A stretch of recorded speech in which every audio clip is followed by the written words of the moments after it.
Hello and welcome to the debut episode of the brand new Drunken Book Club. This is the official first episode, and we decided to start with the fifth book of Animorphs. That was the fourth. Fourth book of the Animorphs. Don't worry, folks. The other Animorphs books will be, podcast episodes will be up when this one is as well up. So don't worry. If you have no clue what's going on, the other ones will be up. Hey, I'm your host, Christopher, the Rupel. Joined with Sam. Sharks don't make a noise that I know of. Yeah, they do. They go, nya, nya, nya, nya, nya, nya, nya. They go, baby shark, do, do, do, do, do. No. Oh man, I'm gonna have to edit all those claps. No. And if you couldn't tell from the episode title, we read Animorphs book number 4, The Message, by K.A. Applegates. Sam, what did you pregame on? Water, dark chocolate, and Swedish fish. Yummy, assorted flavored Swedish fish. Yeah, the tails one's like half one flavor, half the other. Yeah, kind of like gummy worms. Yeah. Yeah, but not as fun. Because Sam has to drive us to Pathfinder tonight. We're gonna roll some bones and kill some goblins or something. I don't know. No. I don't know. I'm not the one leading the game, so I don't know. Weiss, I'm so sorry. I'm going in drunk. I just was like, I really want to drink for this one because there's a drink that I love that we made for a previous podcast. We actually, the drink I pre-gamed on was something I made for a Rupel's Rupees so long ago. If you want to hear the episode on Rupel's Rupees of Jaws, unfortunately, we'll have to join our Patreon at patreon.com/Drunken Book Club. But we made this drink called Shark Attack, which is a very basic drink. It's something you can get at any... I don't think Joe's Crab Shacks exist anymore, do they? I don't think so. Well, you know what? There is a nice formula for it inside the alcohol book I have, the little black book, Bartender's Black Book I own. And I just switched it up a little bit. I added my own little flair to it. But what goes inside a Shark Attack is 2 ounces of light vodka, not dark, light vodka. Then you fill to however much... Dark vodka? Yeah. Or not vodka, I meant rum. Yeah, that's why I was like, because I know there's dark and light rum. I'm drunk, thank you very much. But no, it's light rum. You do 2 ounces of that. You fill to as much... You kind of just put as much Sprite as you want for flavor. And then you put about half an ounce of blue curacao. What the book says to do is just add grenadine and a cherry to, for floater, and an orange slice for a shark tail. But what I do is I add a 1/4 ounce of grenadine and a 1/4 ounce of cherry vodka to make my blood in the water happen. And it makes a very dark blue, which really makes it look nice. And then you add some Swedish fish in there. I like adding Swedish fish to mine, honestly, or any kind of gummy sea creature. You can put turtles or octopuses. I just wouldn't suggest a sour octopus because of the crystals. But that would be good. That's flavor. I just think the crystals would just disappear and...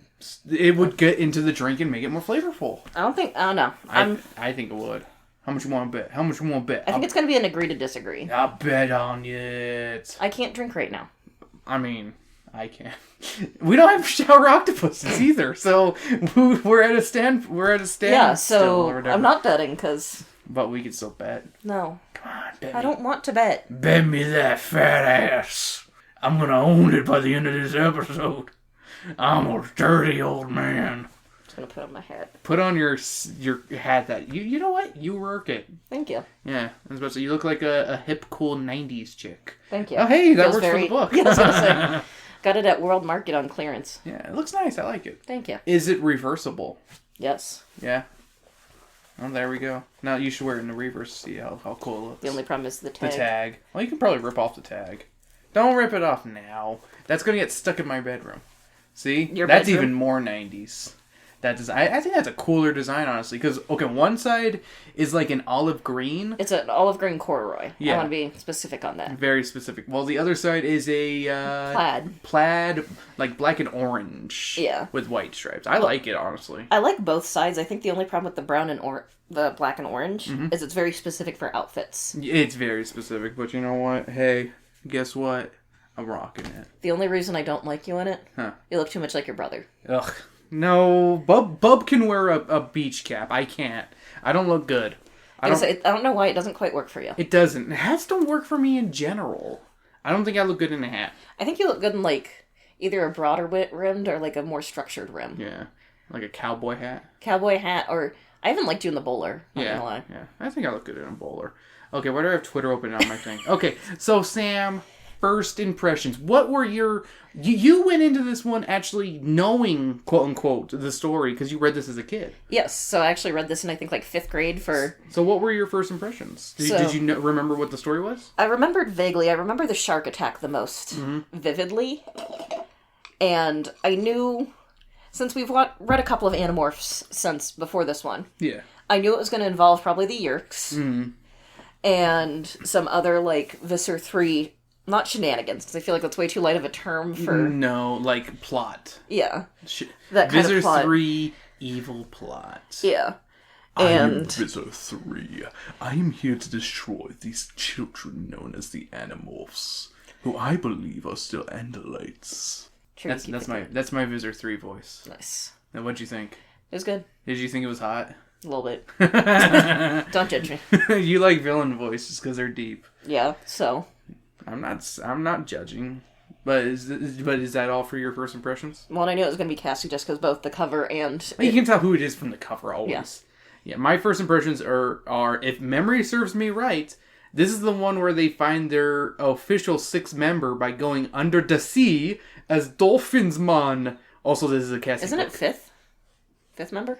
No, 6. Tobias. Okay, I just can't count. Yeah, don't count my boy Tobias. Who is, okay, so, you know what, before we get into the cover and the main plot, I tried watching the television show today, because out of nowhere I was like, fuck it, I kind of want to watch it. It's not good. Let me just start off by saying that. It's not good, but it is freely streaming on 2 different apps. It's on Freevee and Tubi as of this recording. It could change anytime. It's also on Amazon Prime if you don't want commercials, but whatever. But for some reason, the episodes are one off.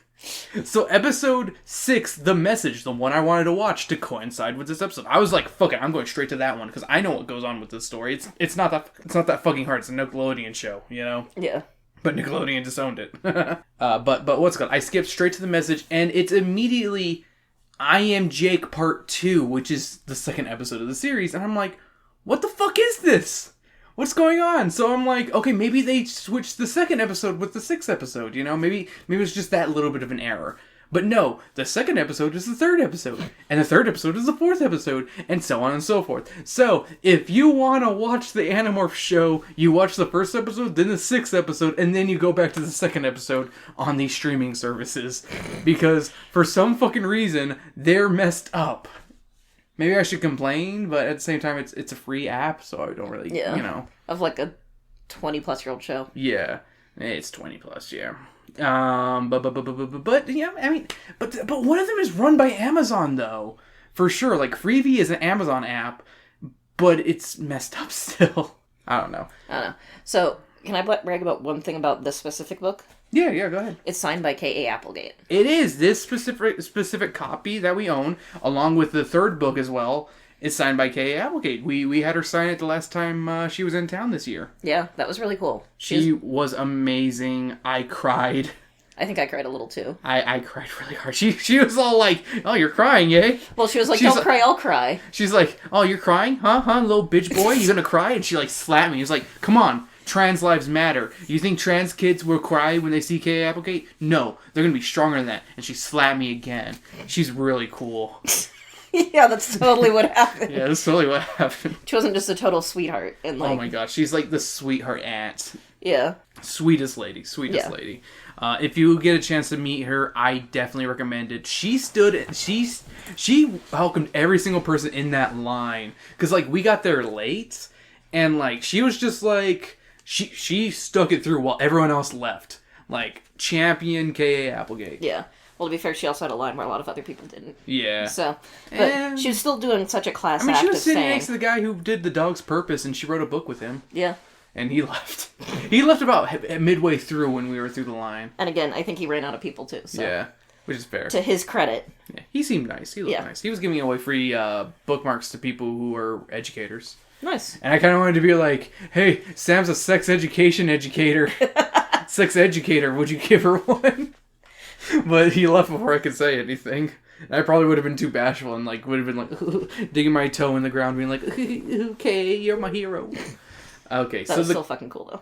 Yeah, it's very cool. So the cover, we have Cassie leaping out of the water and transforming into a dolphin.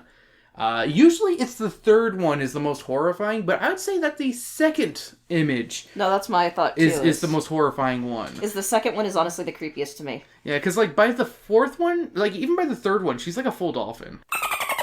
She has more of enough of a dolphin face that's not as scary, whereas like the second one, she just has like a pushed out snout. It's like a miss. It's like a middle ground. Yeah. So like it's the middle Pokemon evolution that you go, ugh. Yeah. So chapter 1. As usual, we are introduced to the concept of the Animorphs, and we fast forward through the book. Oh, and Sam, as always, don't be afraid to interrupt with jokes, comments, and all your other commentaries. Cassie is by herself one night in her family's barn, which doubles as a rehabilitation center for wounded critters. She is planning on morphing into a squirrel to find out what has been killing the animals in the sanctuary at night, specifically birds. She also mentions that she has been having bizarre dreams, but doesn't elaborate on it yet.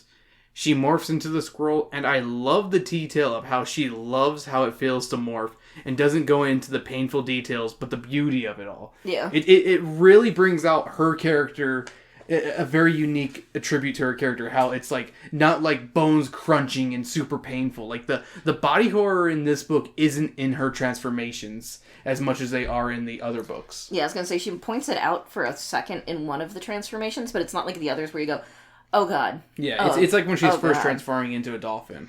So, one thing I put with the squirrel, I'm like, did this feed part of my obsession with squirrels in middle school? I don't know. Or was it just Foamy the squirrel? The world may never know. When she is fully morphed, the squirrel instincts kick in and she sounds like an animal TikTok. Like legit, it's like, ooh, what's this? What's that? Ooh, I'm a squirrel. Blah blah blah. You know, it's that one girl. Yeah. Like it's that one female voice. And that is when Tobias shows up. Chapter 2. Cassie in squirrel form is freaking the fuck out. She's not used to the energy of the squirrel and its instincts to fear the hawk have her darting out of the way. Then she sees a head pop out, and it's the culprit who's been killing all the birds. It's a fox. The fox chases after her, and she thinks speeches at Tobias to help her. Tobias rakes the fox, and it's like, fuck this, I'm out. Tobias admits that he was thinking of eating her before he knew it was her. Cassie transforms back, and they have a nice interaction where we find out Tobias is embracing his hawk nature and hunting, and Cassie is not at all disgusted by it. Listen to our previous episode on the encounter. Well, I think because another thing with her that I just thought of now is, again, she knows more about like animals and like what they should and shouldn't eat. So one, she wouldn't be feeding him like the stuff that Jake was trying. Yeah, wasn't it like a fucking pot roast? Yeah, it was like something super greasy and bad for birds. Yeah. So she's gonna be like, yeah, he's gotta eat. Like, be fucked up to let him starve, so. Then Cassie says it's time to get back to bed, even with those weird dreams. And Tobias asks what dreams? She explains they're weird dreams about the sea, and Tobias asks, and there's a voice calling out from beneath the sea. You could cut the tension with a knife. With a knife. Chapter 3. It's the next day after school, and the Animorphs are having a meeting at Cassie's house. They're discussing the dreams. Marco admits he hasn't had any weird dreams pertaining to the ocean. He mentions basically a wet dream. Oh yes, he does. On a bulletin board, Cassie puts quotes on it. On a bulletin board, Cassie puts quotes on. Normally the quotes on there bring up hope, but recently they've changed. Sam, can you read what the quotes are on page 15? Just to show the nature of how they've been recently. While I try to scoop up an alcohol-infused fish. I drifted over to the bulletin board and read, "Don't think there are no crocodiles just because the water is calm." Malayan proverb. Beside that was, "If you know the enemy and know yourself, you need not fear the results of 100 battles." Sun Tzu. You want me to keep reading? No, that's it. But I am eating a delicious alcohol-infused fishy. It looks kind of gross now because there's like bits of it. They're like deteriorating in the alcohol, and there's like a yeah. Just like a real fish, its scales are peeling off. So I can think it was the walrus. Did I tell you about the walrus at the zoo? No. So one time we watched it like eat. It was eating, and it kept like spitting its food out and then like putting it back in its mouth, and it just kept doing that. And I thought it was hilarious because it was kind of gross. And my mom was like, "This is gross."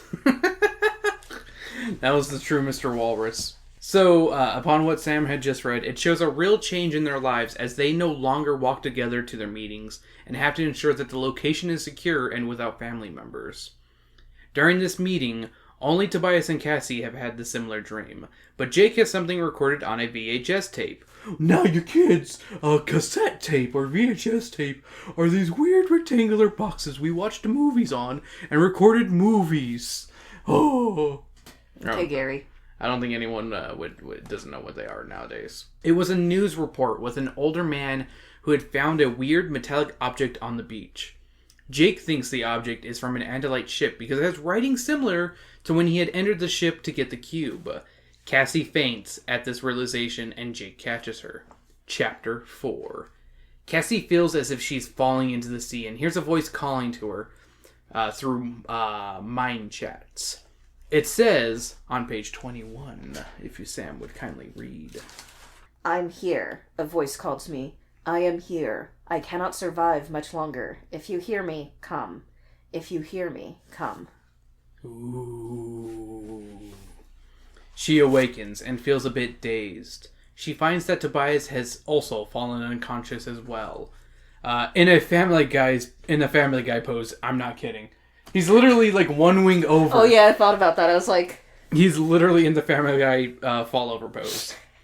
He awakens and says he had the dream again and heard a voice too. The others admit they felt something.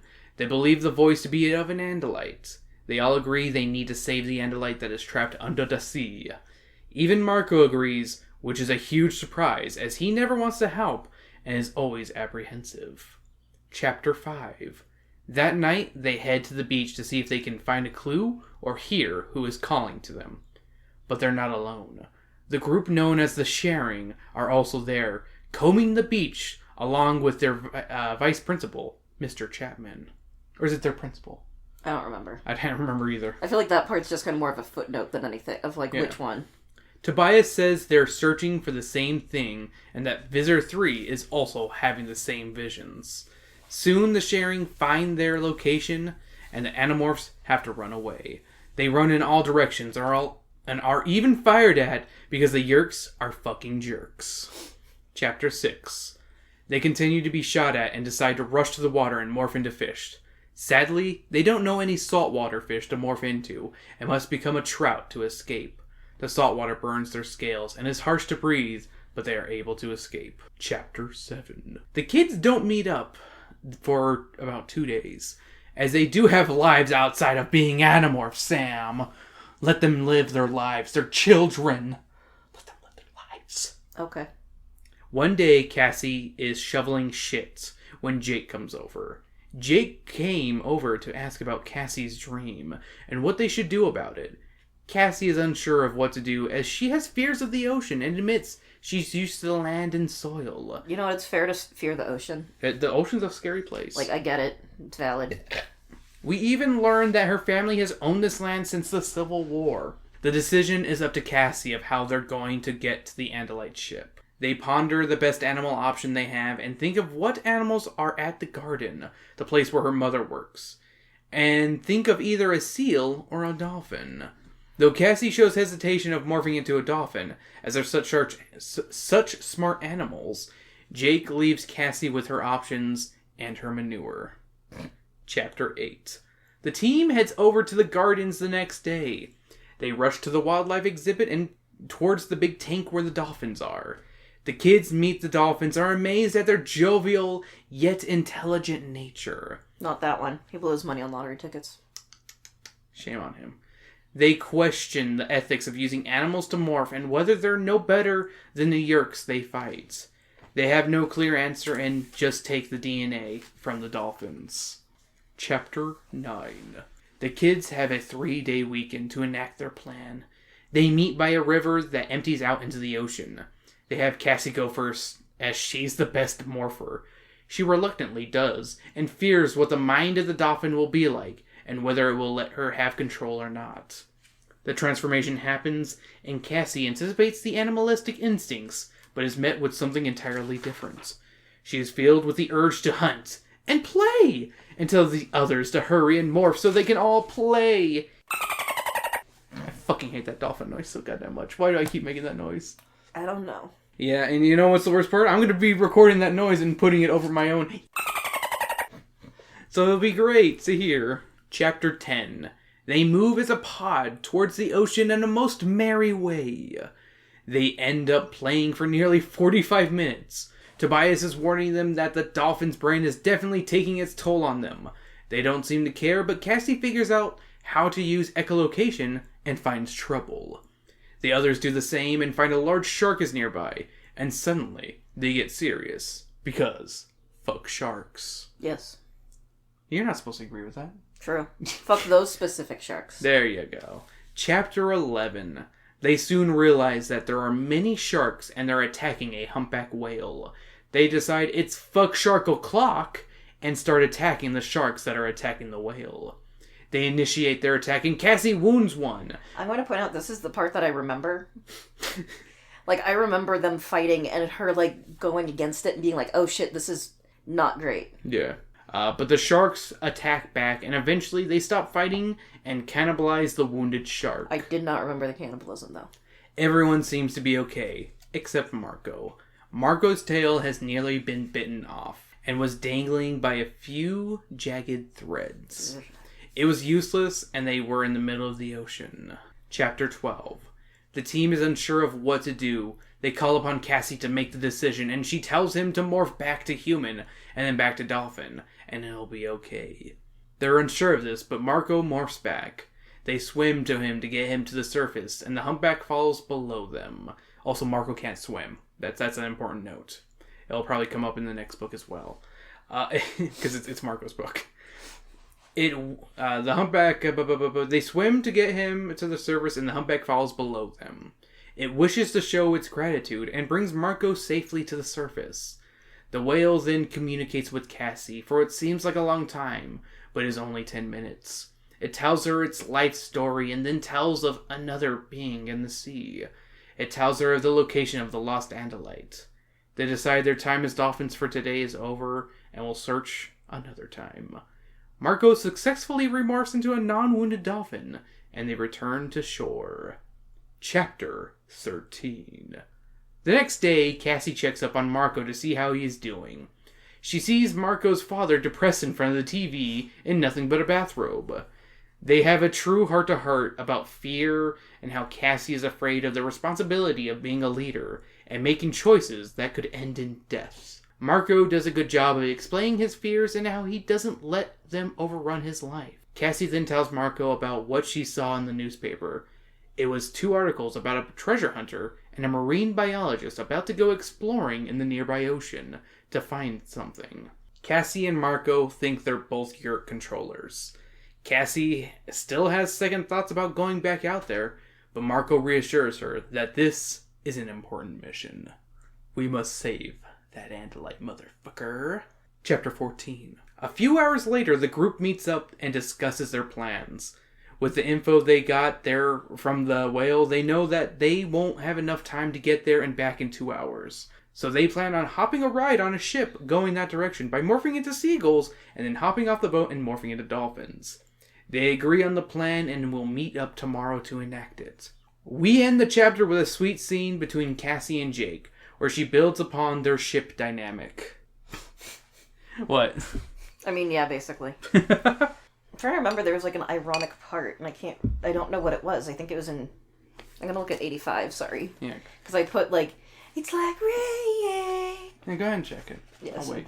Make sure what chapter is chapter 85. Oh, this is where he had the heart-to-heart. Okay. And he's like, kind of forget that what was it? It would be funny if it wasn't some alien that ended up getting us, but some normal Earth creature. Yeah. That's pretty sad. It would suck if they got killed by something. I'm like, it's not really ironic, but... Or is it? I don't know the definition of ironic. Hey, editor Rupel, you want to drop that in? Thanks. The definition of irony is the expression of one's meaning by using language that normally signifies the opposite. So what Marco said was not ironic, but it was at least like the song ironic. So there we go. Okay. Editor's note over, bye. But yeah, that's why I just did the Alanis Morissette of even if it's not. Yeah. It's Alanis Morissette ironic at least. Yeah, exactly. Because that's not entirely everything in there is ironic. Nothing of there is ironic, technically. Yeah. So chapter 15. It's the next day, and we begin this chapter as the team is doing its best to wrangle the seagull's brain into control. Once they have control, they all can't help but notice all the food that they can see. They eventually reach the ocean and find a ship to land and wait on. After about an hour, they know it's time to go overboard. Oh boy, my favorite movie, Overboard. It's okay. Chapter 16. Now in the ocean as their dolphin morphs, Cassie lets the dolphin instincts take control for a moment to help her find what they're looking for. The good news is, they're close. The bad news is that the Yeerks are just as close. Chapter 17. The pod takes a deep breath and dive deep into the ocean. You know, I only wrote the ocean into one part, and I haven't written it since, but I have to say the ocean. Hey, I'm Sebastian the Crab. Look at me, be the crab. Oh, I'm the crabby one, get it? Hey. They eventually find what they're looking for. A saucer-like ship about half a mile long. Inside is what appears to be a park with alien-like terrain. They find a hatch to enter the enclosure and quickly get in. They morph back, and as they are met with warm, incredibly fragrant air, they all fall unconscious. Chapter 18. Cassie is the first to awaken and is told not to move by thought-spoken words. They want to ensure that they're not a threat to them. It's the Andalite they've been searching for. They explain how they came here to rescue them, but he's confused by this as he was trying to contact his own kind. They explain how they met Prince Alfangor, who is his brother, and how he died in battle and gave them the ability to morph. Oh, I'm just gonna say in the television show, it's so not. He's like stuck in like a warehouse because they couldn't afford that shit. They're like, we can't afford the underwater scenes with dolphins, and like Cassie turns into a skunk to distract because like the other people are like there. Well, and also the high sci-fi thing too. Yeah. They're like, no, we don't have that kind of budget, so he's in a warehouse. Yeah. Could afford the warehouse for 50 minutes. He is saddened by the news of his brother, but is relieved to have allies on this planet. The Andalite explains how he got there, that this is only part of a ship and that it was detached so the other part could maneuver better, and that he is but a child and not ready for battle. He explains that the ship crashed into the ocean and that he's been here for weeks trying to contact his cousins to rescue him, and in a last-ditch effort, let out a mirror wave called, not a microwave, I almost said microwave. You can understand, look at the word mirror wave on my notes. That looks like microwave. So it's like right there. Oh yeah, I can see. See, they finally introduce themselves to him, and his name is Aximili Esgarouth Ishtil, or Axe for short, as determined by Marco. Axe asks who is their prince, and the team all stare at a very reluctant Jake. Axe pledges to fight for Prince Jake until his cousins return. Chapter 19. Axe is showing the Animorphs around the ship while they recuperate from their last morph. Axe also explains what the Yeerk do to controlled planets. They destroy all life that can't feed the race of the planet, and all plant life to make it like their homeworld. The Animorphs are shocked by this realization, not fully realizing the size and scope of the issue that at hand until now. We also get the bad news that the next wave of Andalites won't be there for another year or two. They've rested enough and decide to go back to the ocean. Chapter 20. Also, for some reason, I had a deja vu. Like, I didn't really remember it. Yeah. But the part with the Andalite ship was very familiar. I mean, it's a very striking image, honestly. The beautiful, like, orange asparagus-like trees, you know? Yeah. It's a really beautiful sight. Chapter 20. They check to make sure Axe can swim, and he says he acquired a morph for just this situation. But before they can escape, a shadow hangs over them. A ship has stopped above them, and is using sonar to track them. The 5 escape through the hatch as 4 dolphins and a shark! See, you're going with, like, shocked. I'm going with, what a boner! As they make their escape, the enemy is dropping explosives and have cracked the dome of X's former home. They swim to the surface but aren't out of danger yet. As Visors 3's ship flies above them, dropping a dozen Taxon, giant centipede-like aliens, the Animorphs get ready to fuck their lives up.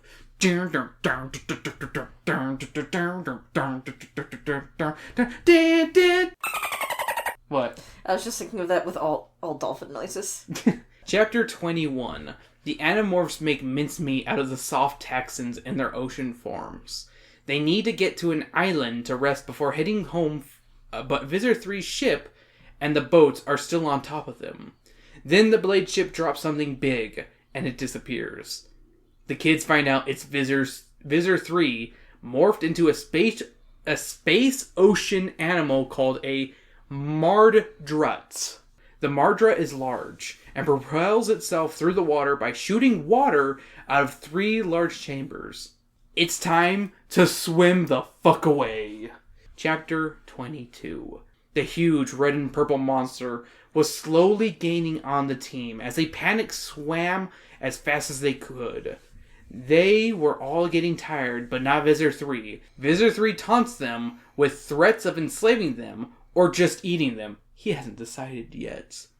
The human kids aren't as fazed by this, but poor Axe is. He is startled by the words and is having trouble keeping it together. Cassie is just as afraid, and her life is going before her eyes. She then hears the whale song, and in a last-ditch effort, attempts to beckon the ancient life to their rescue. The rest of the team decide to say, fuck it! If we're going to die, let's go out fighting, and they face the monster head-on. Also, the grossness. I want to point out the way that the Taxons, like, explode. Oh yeah, they, like, fucking, like... They don't just, like, bleh, they, like... If you've ever played the game Maneater, it's like whenever you defeat a monster, another sea animal in that. That's how I would describe it. Just bloody gore and visceral. Chapter 21. The Animorphs... Oh, wait, no, sorry. Chapter 23. I don't know why it screwed me down so much. Or screwed me up.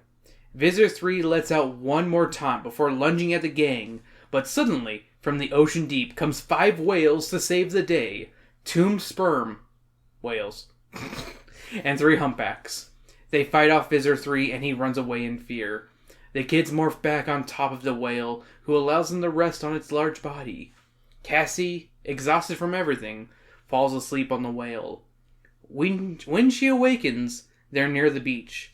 Jake and Cassie then have a heart-to-heart, and they come to the realization that since they're using the animals' bodies to ensure their life on the planet, it's okay to use them. The book kind of said it better than I did. Yeah. But well, it's pretty much that, though. Well, and it's also not just possessing the animal. Yeah. Because, like, I think the Yerks will literally, like, they're possessing people to use them, while they're using them to ensure their survival. Yeah. Versus the Yerks who are using them to ensure their survival. Well, and the fact that, like, it's not the dolphin that's risking its life. Yeah. The dolphin they copied the DNA from is still just vibing in the tank. Exactly. Like, fucking Rachel will be okay. But not Phoebe, but that's for a different issue. That's a different issue. I mean, smelly cat, smelly cat. See, people aren't going to get it because I haven't gone through our notes yet of that. Chapter 24. The kids morph once again to dolphins and swim upriver to where they stashed their clothes. Tobias is there and meets Axe. They try to decide what to do with Axe, and Cassie offers the land near her farm for him to live on. It is my land. It is okay for you to live on here. Beautiful Axe creature. I don't know why she's native. But she's a native man. You can't decide her fate. She's not. Then they're like, how are we supposed to get him there? And he's like, watch this. And with permission, he touches their faces and acquires their DNA. And then morphs into a kid that is a combination of the 4. They turn away as to not stare at his weird boy wiener. And Well, it almost wasn't a wiener. Yeah, it wasn't almost a wiener. And tell him there are spare clothes nearby. When they look at him, he has a pair of boxers on his head and is wearing a t-shirt like a pair of baggy shorts. See, is it weird that I thought with the t-shirt that his dick was hanging out of the head pocket? It's giant. It's giant. Like, he was like, this is a prince's dick. I am a prince. No, he got Cassie's horse DNA somehow. Yeah. They ask if he's a boy or a girl, like if they were a professor in Pokemon, and Axe responds that he decided on a boy, as that's what he is. Good for him. He decided on his sex. Good for him.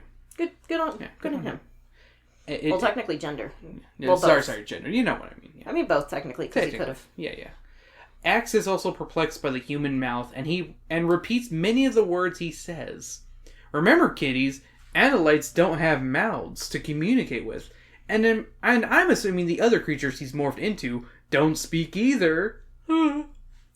Marco and Jake help Axe out, and when Cassie looks at him, this is how she describes him on page 148, Sam. Hey, I almost turned right to the correct page. Start with that one. When I looked again, Axe was dressed normally, but he did not look normal. He was a medium height, a perfect balance between Rachel and Marco. He was a medium build, somewhere between Jake and Marco. His hair was brown, with just a little bit of Rachel's gold and a little of my curl. His skin was the color of light brown sugar, blending of my brown and Marco's olive, and Jake and Rachel's pale white. He was human, yet somehow strange. Axe has some trouble with his new morph, but the group helps him to Cassie's place. Chapter 25. A few days later, on a moonlit evening, Cassie morphs into a seagull and travels to the gardens. She morphs to human at the dolphin tank and then to a dolphin. She wants to try and explain what she had done and gain their permission, but the dolphins don't seem to care and wish to play and dance with her. She does so. The end. Yay! Ooh-wee! Ooh-wee! Zowie! Sam, do you have any notes that you may have missed? Yes. So. As I try to grab some more liquor-infused candies. So when they were talking about, like, we used to have fun, I was like, trauma! Yeah. 'Cause they're all just horribly traumatized. Yeah, like good kids should. And then Cassie has a crush on Jake, because she basically says it. Yeah, oh yeah, she definitely does it. And then... I mean, he has a crush on her. And then, like... It's definitely a will they, won't they for a good chunk of the series. Yeah. And then Marco has a moment where he's like, I want to learn how to drive. Mm-hmm. And everyone's like, you can fucking fly. Why would you want to drive? And he's like, I can't pick up babes. Mm-hmm. And Tobias, like, makes a joke of, like, oh yeah, hawks are great for picking up. And I was like, bird babes. That's he got a bird babe. It's called Rachel. She can just transform into that one hawk and then he can go to town on her. And then, so the dolphins, and to give context of the one joke I made, was they're all named after Friends characters. Yes. They're literally named Joey, Rachel, Ross, Phoebe, Monica? Yeah, Monica, and Douchebag. Chandler? Yeah, Chandler. Yeah, Douchebag. But anyways, I was like, no one told me life was gonna be this way. Yeah, is that it? Any more notes? I got a few more. Okay. So... Tobias has a watch attached to him. He has a Timex watch. Yeah, Timex. I was like, damn, a Timex. Mm-hmm. Like, fancy. And then the whale part was super cool. Oh, I have that in my nose as well. Like, that was just such a cool moment. And then the seagull, I just made the joke mine. Mine. Because that was basically... That was them, yeah. That was the vibe. And then the tension that they had for a moment in the end, I can't remember. It just the sexual tension between what's it called? What's her face and what's his face? Jake and Cassie. Yeah, it's the same. I mean, it's not sexual tension. What do you call that? Like romantic tension. Thank you, romantic tension. I apologize. I just know it's sexual tension. There's romantic tension as well. I'm not a fucking writer, so I wouldn't know. Yeah, that's what I thought. What you're like a writer. Yeah, like a writer. Am I right, Kay Applegate? She just gave me the biggest high five. Did you see that? Fuck me, man. She came all the way from Texas just to high five you. How'd you know she was in Texas? Because she says she lives in Texas. Oh shit. She's also doing a con there right now. I didn't know that one. Yeah, she's doing a con right there, actually. Any more notes? Not other than like for the wrap up kind of thing. Okay, so a couple of my notes are: why is the squirrel named Megilla? She gets the squirrel's power from a squirrel named Megilla, which should have been Megilla the gorilla. It's cute that Jake has a picture of Cassie. That's a natural pic of her, and not one of her in her best outfit. Though she does feel a little insecure about it. Yeah. The book really goes into how the kids feel about their morphing powers and how it affects normal life. About how the two boys find things they once enjoyed so mundane compared to when they're animals. But Rachel sees it as a challenge to overcome her human body and try to outdo her Animorph. Yeah. I just find that a very interesting detail. No, it's very interesting of seeing how they relate to it differently. Mm-hmm. Chapter 12 is an amazing feat of YA literature. I find the wizened words of the whale to be a magnificent journey into the mind of a great one. Yeah. Chapter 12 is just one of the best chapters ever. Oh, yeah. I think if we had decided what chapter for her for Kay Applegate to sign, it would have been that one, I think. But we didn't. It's been. I had her sign my favorite chapter. It's the chapter when Tobias tries to kill himself. That's a very strong chapter. Oh, no, it's a really good chapter. It's just the way you say it, though. He tried to kill himself. Okay, so here are just my wrap-up notes before we get into our pairings. So, Sam, what are the new morphs? Do you know at the top of your head? So, seagull. Mm-hmm. Dolphin, obviously. Yep. Squirrel. Yep. There's only one more. Actually, two more you're missing. Does shark count for X? Yes! And then... Come on, one more. Come on, you just said his name. Human for X. There you go. Sam got them all. Jake, Marco, and Rachel all do dolphin and seagull as their new morph. Cassie gets dolphin, seagull, and squirrel, while Axe has shark and human. There we go. And here are all the pop culture references in no particular order. Okay, they're in order of the book, so they are in order. Mr. Rogers' Neighborhood, King Friday, That One Woman from Baywatch, Pamela Anderson, ? Little Mermaid, Psychic Friends Network, The Walkwoman, Michael Jordan, Friends, the television show, Timex, Three Musketeers bars, McDonald's, and The Hunt for Red October. All without context. If you want context, read the book, Motherfurcow. Okay, Sam. So, before we get into our rating and reviewing, what are your pairings with this book? What, like, with my wonderful shark attack drink that I would pair with a wonderful Joe's Crab Shack meal of crab, and more crab, what would you pair with this? I'm going to steal one of yours because we had the same thought of Echo the Dolphin. Yes, the video game from Sega Genesis. You can pick it up on any Sega Genesis collection. So for like I said, the first one in the series of Echo the Dolphin refers to humpback whales as great ones, like this book does. Like, they legit say that. So I thought that was pretty good. And also they both have traumatizing moments involving dolphins. Yeah. I don't know much else. Or I kept thinking Flipper, but I also feel like it doesn't fit at all. Okay, so when it comes to pairings, they don't necessarily need to fit perfectly, but they need to have a good flavor and have a good reason behind it. I think Flipper is a good reason because it's got a dolphin. Yeah, a dolphin and it's a kid's. Exactly. So yeah, that's why I say Flipper. I have not seen Flipper in like 20 years. The show or the movie? I believe it was the movie because it had a Pizza Hut like little. Oh, that's the movie. I got the little like topper thingy on top of the cup. Huh. That was a dolphin. Yeah. My other two, I actually have two more. Disney Nature Dolphin Reef. I'm a fan of Disney nature flicks. They're simple, clean documentaries that are good for the family. And yes, there is a humpback whale in this one as well. But it's a really good Disney nature flick. You could really... this is like the kind of stuff that they would show in, like, what's it called? In a science class. That is, like, PG and not too traumatizing for children. Not one of those where you go, oh, do you promise to love this creature? Yeah. Do you want to protect it? It's in mortal danger. I mean, it does have those moments. But it's not as constant. Yeah. As, like, some of them where it's literally as soon as you're introduced and you start to bond with it, they're like, yeah, watch it almost get eaten. And this one is narrated by Natalie Portman. Nice. Who's always nice to hear. Yeah. Yep. I just hear Padme. And my other one is such a far left field one. Because Sam, you may have mentioned Flipper. Mine is way more left field than yours. It is an episode of The Adventures of Pete and Pete. There's no dolphins in this episode. There's absolutely no dolphins, but it's called The Call. So, it's sharing kind of a weird idea of a call that haunts the main characters until they finally answer it. Not a one-to-one idea, but I like that they both share this weird message that takes them on an adventure. Because in the episode of Pete and Pete, it's literally just a random phone booth that just always constantly rings, and they're always afraid to answer it. But the Petes decide to say, fuck it, let's answer it, and go on an adventure. Yeah. So I kind of feel like it has that kind of same feeling to it. Yeah, and it's 90s Nick. Exactly. Good Nick. Yeah, you heard me, Nickelodeon. You fucking heard. Fuck you.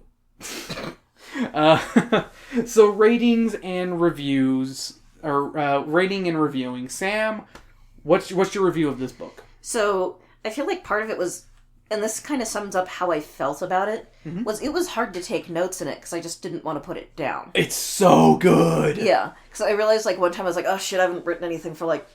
You may have noticed that pages. Sam didn't say much during this episode. It was just really good. Okay. Remember when I started reading this one? I said I couldn't put it down. I didn't want to put it down. Yeah. Legit. Like when I do notes for Drunken Book Club, I always set a goal of like only read to this chapter and then take a break. Don't read for the rest of the day because it takes a lot out of me. I wanted to keep reading. This is such a good book. Well, I actually got, like, when I said, okay, I'll read half of it, because, again, I'll just do the binge right before, like, a few days before, at most. I was like, okay, I'm going to go to 75, because that's a little, about half close enough. Yeah. And I kept going, and I was like, oh shit, I'm at 80. Yeah, I noticed that as well, because you left the book on the on your bookshelf in the bedroom. Mm-hmm. I was like, oh, I wonder if Sam really made it to 75 or not. And I saw that she made it to 80. I'm like, oh shit, she liked it just as much as I did. But yeah, so I feel like that definitely speaks to it. It was hard to take notes, because there's not much to... It's so good! Like, yeah, it's one of those, like, what else is there to say? This might honestly be the best Animorph book. At least so far. So far. Because I don't want to speak, because there's a lot of books, but... Definitely, I'm giving it a 5 out of 5 of clothing malfunctions. Alright, I swear these books keep getting better. It really does surprise me that it always feels like a completely different voice from book to book, and how they accomplish that so well. The action keeps moving at a good pace, and Cassie's thoughts and emotions are explored throughout the story, and feel all too real. It's an emotional journey that I live for. I really have nothing to complain about here. It's a good book in Animorphs, and a good book for Drunken Book Club. I give the message a solid 5 out of 5. Yes. Another time you'll have to add that in. Oh, yes, definitely. I was about to say, I'm downloading that sound so I can just have it immediately. So, Sam, do you know what the next book in the Drunken Book Club series is? I don't remember. It's all good, no worries. So next week we're going to take a little side journey. It's going to be it might be something with the Force related. He doesn't make he's not there. We read an adventure book in Star Wars land. But then we'll be journeying into the world of Lord of the Rings. What the fuck? This isn't children literature. This book's too long. Don't worry, we'll explain when we get there. But the next book we're reading for Drunken Book Club is The Mysterious Matter of I Am Fine, as recommended to us by former patron Spongy. And hey, you know what? If you want to join our Patreon as well and suggest us books, it's only $1 a month. $1 to be like, hey, read this book, idiot. Yeah, call us idiots. We'll read that book. As long as it's not longer than 250 pages, we will read a book for Drunken Book Club. We might also say certain other things. It also might be, is it appropriate for the series as well? Yeah. It's kind of another big one, because like, I don't think we're gonna read a novella by Clive Barker, because that might be a little too intense for our kind of our minds when we're drunk. Or a Harlequin romance. Ooh, don't get me all hot with my vapors, baby. But yes, you can join our Patreon at patreon.com/drunkenbookclub. It's $1 a month. Why not join? Like our patron Trey. Sup, Trey? He had us read Bunnicula and Holiday Inn. You should be like him and recommend us books. And Sam, where can we find you on social media? You can find me on Twitter and every so often on Tumblr at Berserker Rose. And you should also make sure to rate and review us wherever you listen to us. It really does help. And also follow us on Twitter at DBC_pod. That's right, I changed it. I couldn't make it Drunken Book Club because that one was already taken. Or it was too long, I can't remember which one. Wait, no, it was taken, and then I tried Drunken Book Club _podcast, and that was already taken. Gotcha. So, yes. So, follow us at DBC_pod. Because I felt that was... It's quick and easy. Yeah. And, what song are we going out on, Sam? Didn't you want that one SpongeBob song? Da, da, da, da, da, da, da, da, da, da.